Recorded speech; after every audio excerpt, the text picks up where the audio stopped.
4, 3, 2, 1. International superstar, Miss Viola Davis.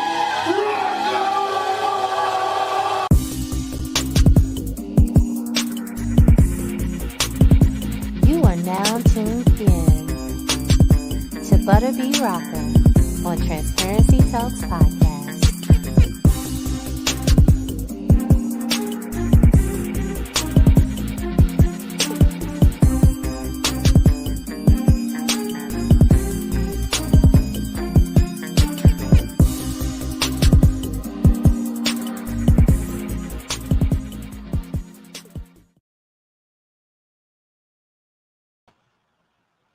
Hello. Welcome to another episode of Transparency Talks Podcast.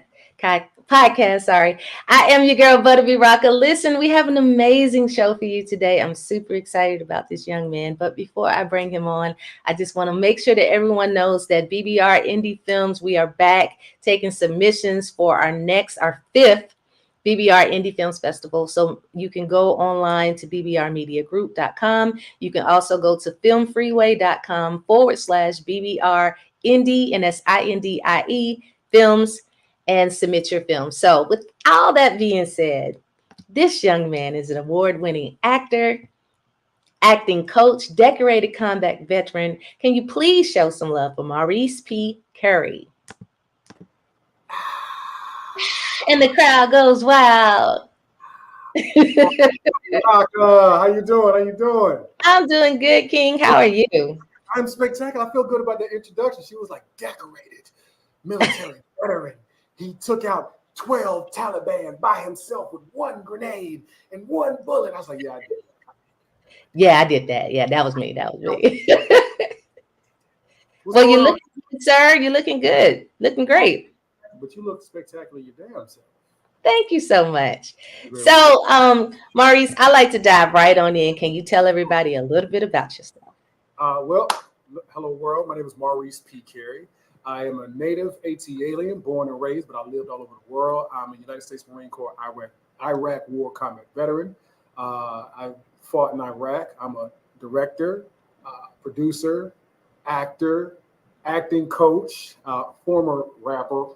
You know, I used to rap. I fell into that stereotype, so that happened. Full-time single dad, all around gym rat. I mean, the list goes on and on and on, man. But one thing I am proud of is I like to say that I'm the people's actor, and I'm a personal motivator, meaning that I will look out for you and try to help build you up, even when you don't believe in yourself. So I try to help people. I like that. I like that a lot. So, okay, you're from the A. What got you started into doing films? Man, so I've always been a bit of a character, and I had no idea. So I like to think of myself as an artist and an entertainer, more so than an actor. Because the thing is like, even when I was a kid, you know, I was always a character. You know, in school, I was the class clown. I swear, it's like something is biting me. I was like the class clown.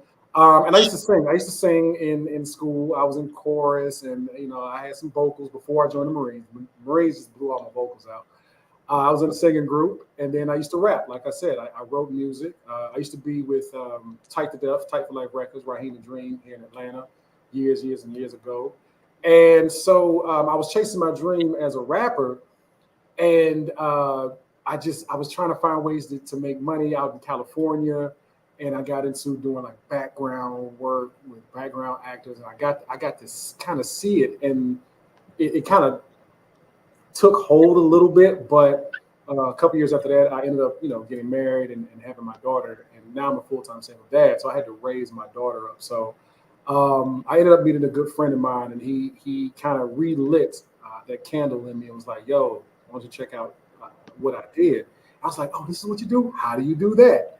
And I started getting into classes, training really hard, reading books, audio books, and I just pushed myself. And I told myself, I can do this. I'm going to do this, because the other option of me not doing it is failure. And I don't have to fail. So I'm either going to do it or I'm going to fail. Those are the only two options you have. You either do it or you fail.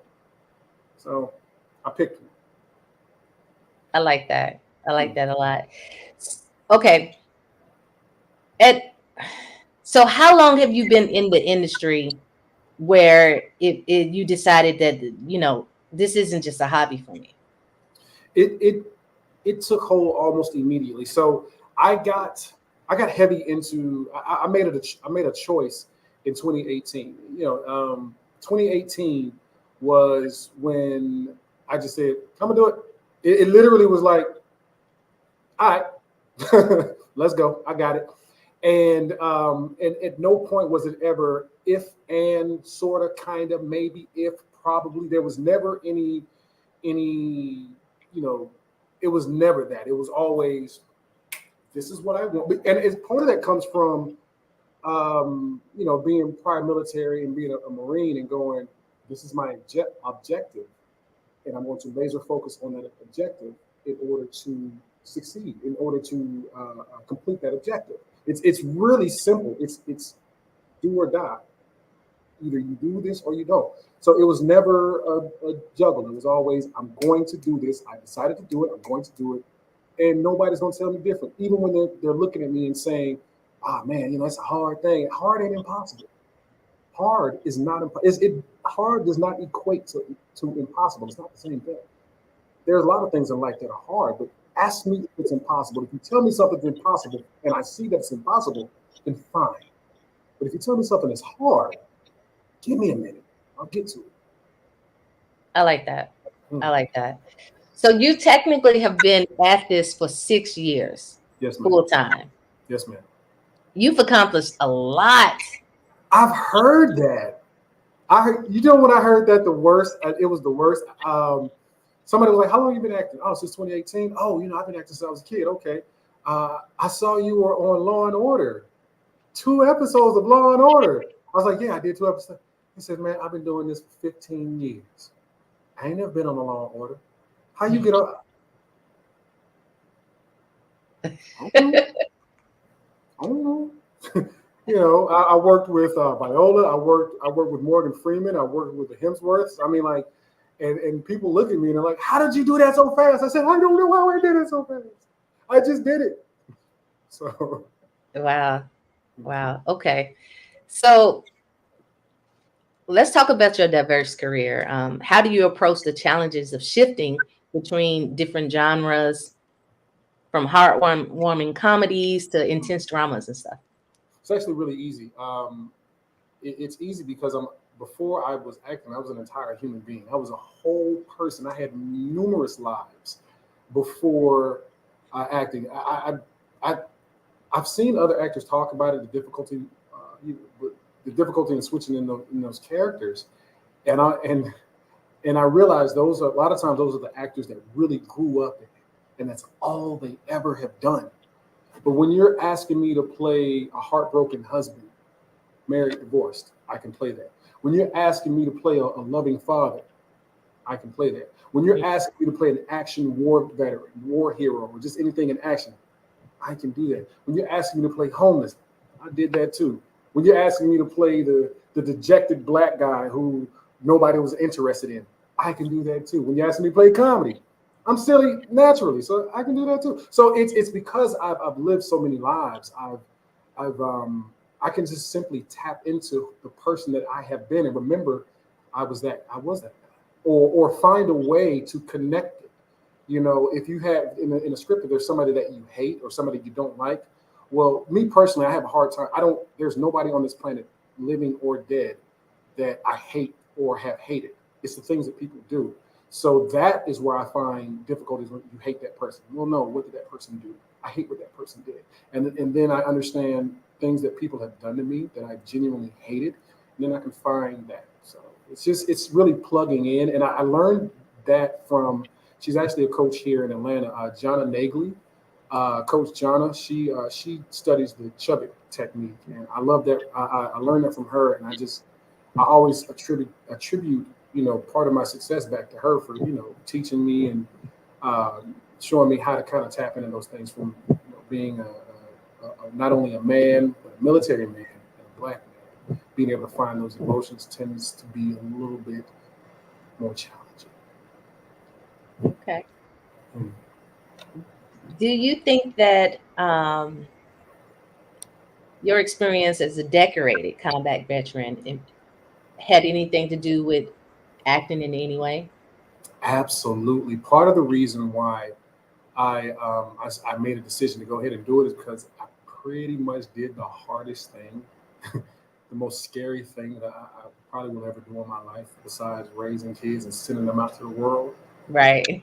Is I got bombed and shot at in a combat zone where everybody was trying to take my life. Wow. So me getting in front of a camera and saying some words, I'm good. You know what I'm saying? You want me to say some words? That's all you want me to do? You don't want me to dodge no real bullets? You know what I'm saying? So I tell people, and I'll try to make it clean, but I have this saying that I say, and it's in Iraq. They literally, I was bombed in Iraq. I was shot at and bombed. My enemy was literally trying to kill me, and they couldn't. So what the do you think your opinion would do to a man like me? Your opinion will not kill me. So Wow. yeah, I kind of lean on that. Like I've done the worst and the scariest thing I could possibly do. So Yeah, I feel that. I feel that. So let's stay on this mm. combat veteran. How does that translate to combat in your latest action film, Chasing Rain? It was actually a huge part. I ended up being the military advisor for Mm, for the film Chasing Rain, which just came out. Was it May 14th? May 14th. Just came out on all streaming platforms. And when it was originally written, before I was even attached to it, they had the writers, directors had their military jargon in there, and when I came and I read it, first of all, part of the reason why I got the role was because I genuinely in the audition I changed the audition. I literally the word what they gave me, I was like, this is not how that would go. And I to this day I'll probably never have that level of courage to just I'm changing this whole audition, you know. Um, and when they saw that, they were like, oh, he's a real veteran. And they literally woke up everybody. It's like, we found the guy. We found the guy. This is the guy. And so what helped me in the film was, me teaching some of the other cast how to move properly with weapons, uh, some of the terminology that was used that we use in the military, even, breaking down the weapons. There's a scene in the film where our lead female, she breaks down a 9mm handgun. And I had to teach her how to break it down, how to put it back together, and then she had to how to do it with her eyes closed, blindfolded. And so it really, really came. My military background really came into play in this film for the portions that I was allowed to really have input over. I was like, hey guys, that's not how that would go. Hey, Marines wouldn't say that. Hey, a Marine would really react to that. So well, that sounds like a new role that you just started. military advisor. Hmm. I'll Is that take it. something you would do? Yeah. If anybody needs one, I'll let me. Especially if it's Marines. I Yeah, got that you. makes sense. Mhm. Definitely makes sense. Okay. Well, what was it like working alongside Viola Davis and the First Lady? And did Uh, you learn anything specific from her? oh yeah. So working with Viola was probably the best thing that could have happened for my career, and she doesn't even know this. She wouldn't know this, but and not in the sense that I got all these roles after because really nothing happened afterwards. But what happened internally for me was, first it had to kick in that I was working with Viola Davis. I was like, oh, I'm sitting in my trailer, and she walks out of her big mega trailer. She walks out of her trailer, and I was like, that's Viola Davis. I'm on the phone with my mama. I was like, Ma, Viola Davis came out of the trailer. And this is my mama. I'm saying my mama. My mama says, she got that funny walk. I'm like, yeah, Mom, she got that funny walk. She got that funny walk. So my mom, that was the first thing she said. And so I get to, we get to set, and I'm in place first because it's a boxing scene. And as she was walking up, again it kicked in, man, that's Viola. But what happened was when we started going through the scenes and the motions and the choreography of the boxing, I saw a glimmer of uncertainty in her eye, in her face. I saw that she wasn't sure. And that's a human feeling. And what I realized in that moment was, it's like, Viola was just a person. She's just a person. You know, granted, she's just a person we know, we see, we recognize, but she's just a human being. She can be unsure, she can be confident, she can be not confident, she could be all these different things. And I was like, oh, and so in that moment I said, I got you, Miss B. You know, and it was crazy. It was like, I'm telling this EGOT that I got you, you know, I'm gonna take care of you. Don't worry about it. We're gonna get through this. I got you. And right there in that moment, I felt like my job was to make sure that she was comfortable, she felt safe, and that she knew that we were gonna be okay. And the scene came out great. And then when I watched it, after I watched it, what I got from her was, I belong here. Because like in the scene, she didn't run all over me. It wasn't like, you know, it was just like, oh, I do, this is what I do. I am an actor and I belong in these spaces. All right, somebody get me in some more of these spaces. I belong here. Viola gave me confidence. Damn that. She made me confident in myself. And so it was great. It really was. It was probably the best moment in my acting career. And it only got better after that. It genuinely got better after that. I can see that. Mm-hmm. So how do you approach collaborating with others while still bringing your own interpretation to a role? With others, you mean like actors, directors? Mm-hmm. Actors. So with actors, if I have an idea, I'll communicate something to them. But at the same time, like if I have something that maybe not in the script or something I want to try, I'll try to communicate it with them. But at the same time, too, sometimes I won't do that because to make sure they get a genuine reaction. Because a lot of times I just want to trust that actor is flexible. And if I throw something off the wall, you'll have a genuine, real reaction versus me preparing you and getting you, I'm about to do this, so you're going to have to, you know, I would rather not do that. But sometimes I come up with really off the wall, outrageous ideas. And I'm not certain, especially when I'm working with a woman. Like I just did a trailer for someone, and the scene we were in was very, very intimate. So I had to get like really, really close to her face, and you know, I had to talk to her like, hey, look, I'm gonna go for it, but you know, if I say or do anything that's uncomfortable, just let me know, because I'm really trying to give a great performance for the audience, because this is about the audience. But I also do not want you to feel uncomfortable, disrespected, or unsafe at any point. But I'm an artist, so I do like to try things. Okay. So let's talk about you being a director. Oh no! What qualities do you look for in an actor when casting roles? Talent and flexibility are really important. The ability to improv is really, really helpful, and to be able to really genuinely listen. Because I've been on sets with directors who were never actors, and a lot of times they'll say things, just be meaner or do it different. They'll be very vague, and they'll give you vague directions. It's like, and you just go, okay, you know, but in your head you're like, oh, what do you want? I don't know. So right. But then I got with a director who was very he was a very sensitive director. When I did Ordinary Joe, and I got that role because I cried on cue, basically, in my audition. And but he had been, you know, an actor before, and so he knew how to talk to an actor. He knew the words that we needed to pull the proper performance. Even when I did Law and Order, the director for my episodes of Law and Order, former actor, and the same thing with him. He was like, imagine your child, and you know, and just kind of go into a scenario. And it's like, when you do that, you know, you need an actor that can listen and be kind of almost switch on a dime. Sometimes it takes a little time to charge up those feelings, but almost switch on a dime and just be open to some ideas, some things that are uncomfortable. Just I need you to, not uncomfortable in a sense that your belief system, but uncomfortable like you're not used to. Like let's say you're not used to playing the tough guy. All right, I need you to be thug. I need you to be. I don't really know how to do that. Well, I need you to tap into something.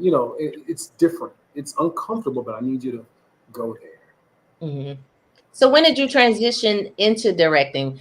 I stepped into directing and acting. Well, I was acting before, but I stepped into directing and producing and writing and all of that at one time. And it was Okay. like, oh my God. Okay. So, and I wouldn't even say I've transitioned into directing. It's just something I do if I have downtime and somebody's like, "Hey, can you direct this for me?" I'm like, "Sure, I'd love to." But what happened is from me being a coach, and we're actually in my studio right now where I do my coaching, acting coaching and self tapes, and from multiple clients, students, they were like, "You should direct. Like the way you're talking to us and the way you're getting these performances out of us." Because people come to me, they'll do their self tapes. Like I've had 3 people that came to me first time in book.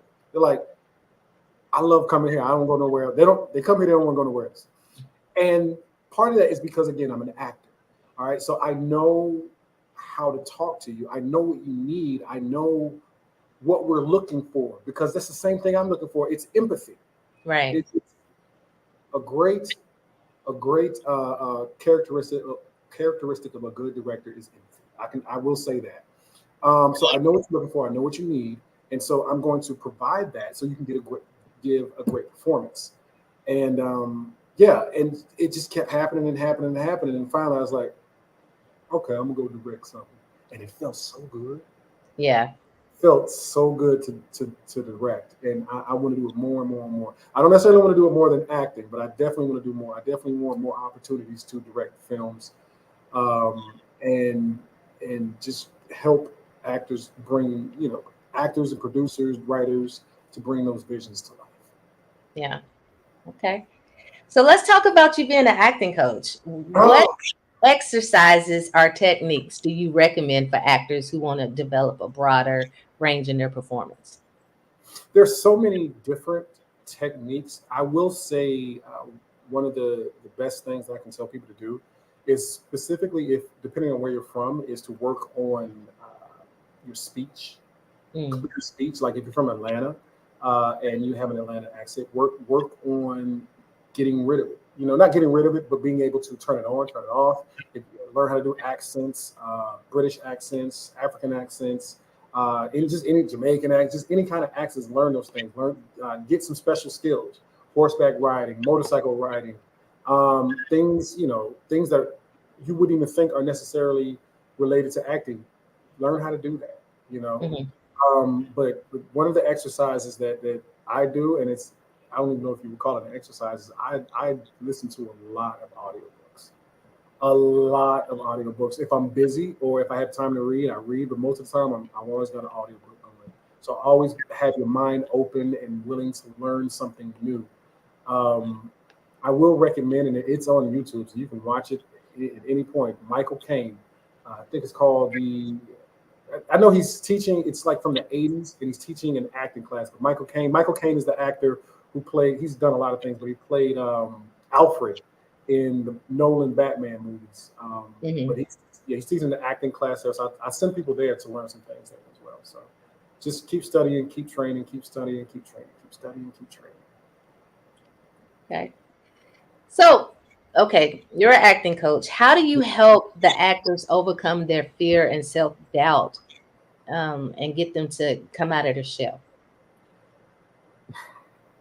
One thing I do is I try to provide a space that they feel comfortable just being themselves. We walk around this world with masks and facades and the need to look a certain way or be a certain way for certain type of people. And the thing is, with me, you come in here, I don't care. Right.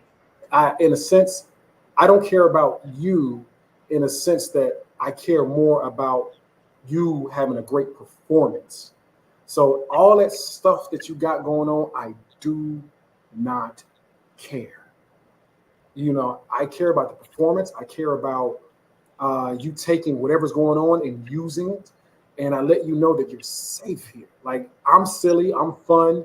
Like, you know, and even if you're not calm, I got lavender and I be spraying lavender up in here. Like, we calm, we good. I'll play the music. You calm, you ain't calm. All right. You know what I'm saying? So I try to get people just to know that this is the place to mess up.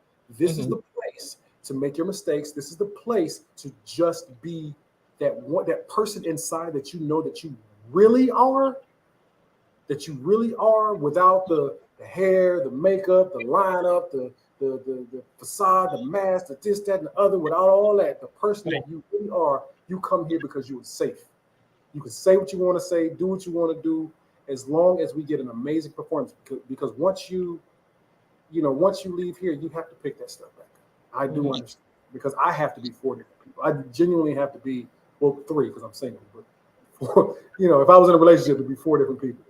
And so I do understand, and that's what makes me the way that I am. That's why I've been called the people's actor, because I was a person before all this. I'm a person now. I understand. I get it.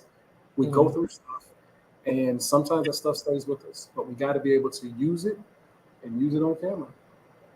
So your acting classes, are they monthly? Are they weekly? Okay, so yeah, so it's not actually hey y'all, it's not actually a class. I don't want to say I'm a teacher. Basically, when somebody has auditions, I run a self-tape service, and they come to me for auditions. Now, what makes me different in the sense is that I'm not trying to rush nobody out the door. And I will sit with you. We'll talk through the script. We'll do script analysis. And we'll work it and work it and work it, and I'll coach you and guide you when I see certain things on camera. It's like, hey, why don't you try this? Let's bring this tone down, or bring it up, or I want you to step in. All right, now do the. I start getting real. All right, now if you just do like this and you turn sideways, and people will tell you, they be like, man, you be real cool out there. But when I start getting into this and get down to the editing and stuff, I be, well, technically, if you do like, I turn to this guy, and they're like, how you do? I said, I don't know. I'm like that. I get real nerdy when I start to the guiding people and helping, because I really, really, really want to bring out the best in people. And I want them to see themselves as the best that I could possibly provide them. So, yeah. So, to the actors out there, why is it important for actors to take self-taping serious? And what is a self-tape specialist? Okay, so self-taping, it's basically as far as auditioning. So most actors are used to going in, being in front of the casting and being in front of the production, and they sit in front of a camera, and you sort of perform, or you do your audition in front of casting. Well, due to 2020 and the pandemic, that changed, and even though they were somewhat doing self-tape auditions, it just really boomed, and now people they don't want to go back to the old way, the in-person. So what they're doing is with the self-tapes, it's important to get good and comfortable with self-tapes, because that's really the way of the future, the way of the world. It's like everybody's self. I have hundreds and hundreds of self-tapes of myself and other people on a terabyte hard, 8 terabyte hard drive right here. And that's what they're doing. And what's great about it is you could perform your self-tape, and then they can send it to whoever, directors, producers. You don't have to keep performing it over and over and over again, and you get results oftentimes a lot faster. Now the downside of that is that a lot of times we want to give them our personality, and we want to give them that energy, and it's a lot more difficult to be a self-tape, but you gotta get good. And me being I think I've dubbed the term self-tape specialist, because I've been to other self-tape services. Before I got my setup, I would go to other people and I would see what they would do, and I didn't know any better. Yeah. And then when I got my own setup, I kept trying to improve. Let me improve my sound. Let me improve my lighting. Let me improve my camera. Let me do this. Let me improve my editing. Let me do this. And so now when people come to me, they're like, why yours look like this and everybody else look and sound like that? I said, because I care. Yeah. Because I care.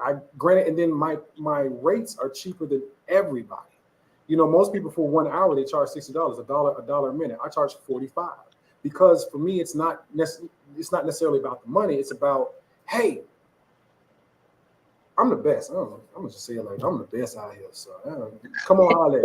I'm just saying it. I'm gonna say it. Some people gonna be mad. I don't care. Show me your work, and show me your work is better than mine, and then I'll step back just like this.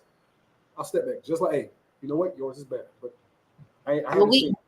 We have people do self tapes. All of our panels do self tapes, and yours absolutely. I said, well, did he go to a studio?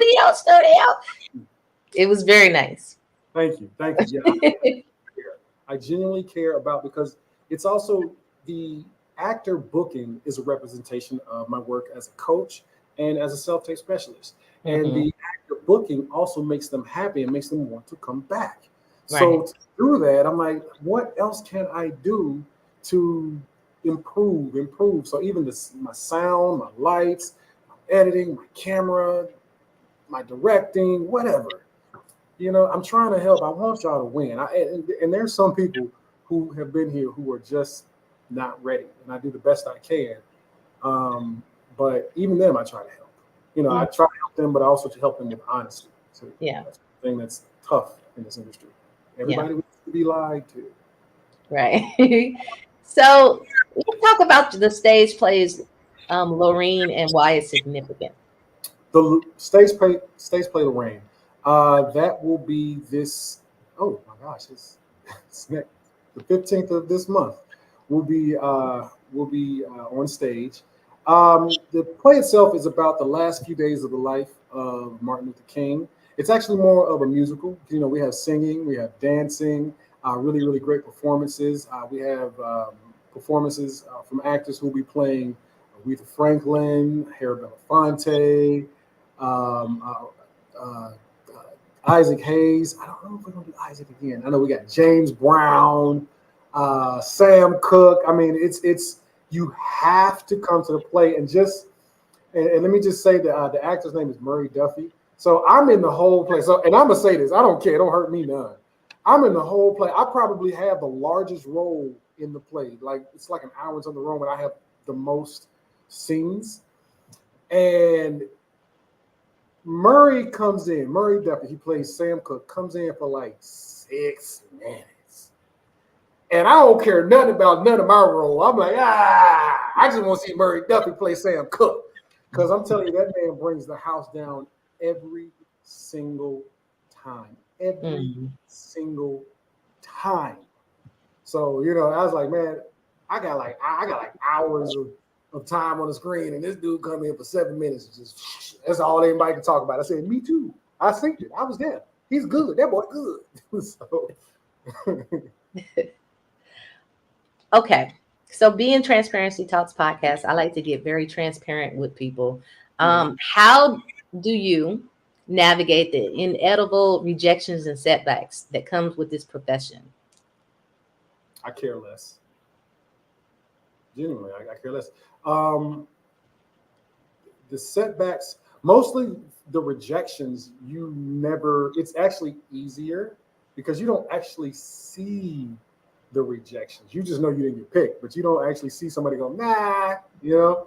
And so, but what's great, and I just had this conversation on Instagram the other day. What's great is when I audition for a role and I don't get the role, and then you see it, you know, down the road a month or a year later, and it's a person that looks nothing like you. It's like, my ego can handle that. I can handle that. They went with a white guy, or they went with an Asian lady. I'm cool, you know. But honestly, the way that I handle it is that I know, and I know that I've had wins. I do understand balance. My nature is I'm a Taurus, Taurus sun, Libra moon. Somebody taught me about my moon sign recently, and Libras are the scale. They're like balance. So I understand that you win some, you lose some. But I don't care about the losing because I didn't fail. You only fail when you quit. I haven't quit yet. So it's like, okay, I didn't get that one. Give me another one. Okay, I didn't get that one. Give me another one. I will keep going until it's the numbers game. I will just keep going. So the way I handle those rejections or those, well, rejections or however you want to say it, the way that I handle it, I just keep going. Yeah. Yeah.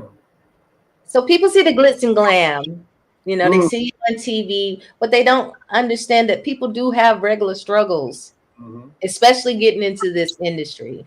Can you talk about any of that, or have you never had struggles? My only struggle, my only real struggle in this industry is dealing with when it is those roles that you really, really want and you know that you would be great for and you don't get an opportunity. You don't even get an opportunity to try. That's tough because I do always I just wanted to give me a shot because I've always been that guy. I've always felt as even as a young kid, I always felt underestimated. Nobody believed in me. Nobody outside of family ever believed in me. So I've always been that kid to say, give me a shot. And anytime that shot was given, I would always exceed. I would always perform and exceed because I felt the need to overachieve. Because it's like, look, I just want to prove you wrong. Yeah. So part of that is my own personal trauma, of wanting to achieve and succeed. And then the other thing that I find that I have found difficult is again being a full-time single dad. And as my daughter gets older, you know, I don't want her to, feel like dad's never home or because I'm all she's got. I'm it. When she was smaller, before she could stay home on her own, um, there was difficulty there. But as she got older, she's older now. She can stay home on her own. But at the same time, I don't like leaving her here, so I have to fight myself with that. It's like I gotta go, gotta go make this check. But at the same time, it's like I want my daughter to know that through it all, like she's always. I don't ever want her to feel like her daddy's not there Yeah. or her daddy's not around because I'm literally it. And if I disappear, like that would devastate that child. So I don't, Yeah. I don't want to do it. So it's the difficult is now as she gets older, it's balancing being a good father and a good actor I amongst other like that. things. I like that. Okay. You had We had the honor of having you at our BBR Indie Films as one of our panelists. Yeah. So what drew you to participate in being a part of our event? Well, part of it, I knew a few of the fellow panelists, and also, the people that come to my studio, and they I always give them jewels and gems, and they're always like, you need to give that out to more people. You need to talk to more people, and I don't have a problem talking to people. I just never had an opportunity to really sit on a panel and offer insights on acting and being in film and television and giving my thoughts to people, my honest thoughts to people about getting into this business and being successful. Excuse me, being successful in this business. And so I appreciate you for giving me the opportunity, a beautiful opportunity, which I don't often get, but I appreciate you for giving me the opportunity to do that, and I look forward to the next one to be able to do that again. And also, I want to bring a movie to you, a Okay. short film too. Well, we're taking submissions now. You okay? All right. Well, let me hurry up. Hurry up. Hurry up. I got you. So, what would you say was the overall experience at BBR Indie Films for people that haven't been to one yet? So one of the best things about that BBR was the connections and the opportunity to learn and meeting different people. Like I met people, and it's so funny how small the acting community is in Atlanta because you'll meet somebody. It's like, oh, I know that person. Oh, and then oh, I know that person too. Oh, we all in the same circle. And so that's funny. But just having an opportunity to again learn different avenues, like the getting your music into films and meeting with producers of films and producers of money and directors and writers and actors, and everybody's coming together gaining this information that really needs to be disseminated. So to be honest with you, if you want to take your career seriously, I think going to the BBR is a great resource. I think you're a great resource. Thank you. I appreciate you saying that. It is important to me to bring all of the different aspects of the industry. You know, everybody just sees the actors and oh, I want to act, I want to act, but how do you get to the money, and what do you need to have on these contracts, and how do you get in front of these investors? And I found it to be very important to to bring those type of entities and people that can really help us get it to the next level. To piggyback off that, one of the things that we have a great difficulty in our community is coming together. Yeah. And coming together without the expectations of me first. I want to get mine first. If we could come together as a collective and say the collective comes first, then we could get so much further. And I think what you have created is a great opportunity to do that. Is for like-minded people to come together and say, we want to make this together. How do we make this together so that it grows and then we all benefit from it? Yeah, for sure. So what is next for you, Mr. Kerry? What's next? What is next for me is, of course, the play on June 15th. If you have any questions or if you want to get tickets, hit me up. If you hit me up directly, I will get you the tickets for me. If you go online, you're going to pay like $10 more. You get them from me, I got you. Hit me on Instagram. I got you. So the play, I got the play on the 15th this month. And then I'm still waiting. I don't have an official release date, but I'm still waiting for my film Gunner to come out. Gunner, I play opposite of Luke Hemsworth and Morgan Freeman in that one. It's an action thriller, so I'm looking forward to that coming out. So it's been some updates. But after that, I'm back to auditioning. I may have a couple of roles that can't quite talk about yet, but after that, I'm back to auditioning until I don't have to audition no more. I love it. I love it. So I would like to thank you so much for being a part of Transparency Talks podcast. You have definitely given a lot of great advice to everybody. And so if someone wants to do the self-taping and everything, what area are you located in? Okay, yeah. So I have a self-tape service. I run it out of Beaufort, Georgia. That's usually the like downside for most. Like, Beaufort, where's Beaufort? You way out there in the woods. Yes, I am. I was going to ask where Beaufort was. I'm like, that sounds far. Where is that? Beaufort is 85 North. If you know where Marla, Georgia is? Yes. I am literally 3 minutes from Marla, Georgia. That's where I'm at. So you're on the other side of the world. Got it. Yeah, yeah. Hemisphere. I'm on Hemisphere Lane. Hemisphere. Right. Yeah, I got that. No. So Beaufort, Georgia. That's another reason why I do keep my prices a little bit lower than everybody else. I'm like, I know you got to drive. Come on. But when you come out here, I'm going to give you great coaching, great self-tape, great quality tape, great sound, great lighting, great editing.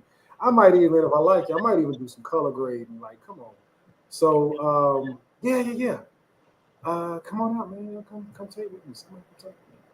What was the question?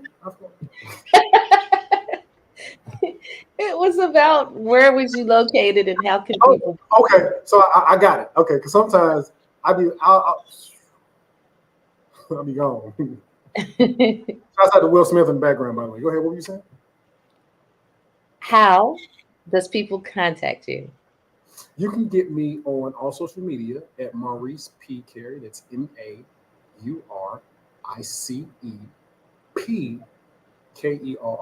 And if it's business inquiries about acting or anything like that, you can just hit up my manager. All this stuff is on my social media. Google me.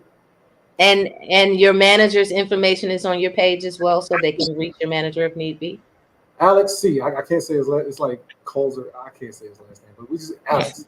Alex. I can't say his last name. I'm not even gonna try. He gonna see this and be like, "Boy, shut up." Yeah. Okay. Well, again, Maurice, thank you so much for taking your time to speak with us on Transparency Talks podcast. I do appreciate you. Ma'am, it was an honor and a pleasure to be in your presence. Thank you. Cool. Well, with that, everybody, Maurice, you stay on. But with that, everybody, we are out of here, and we will talk to you guys later. Peace out.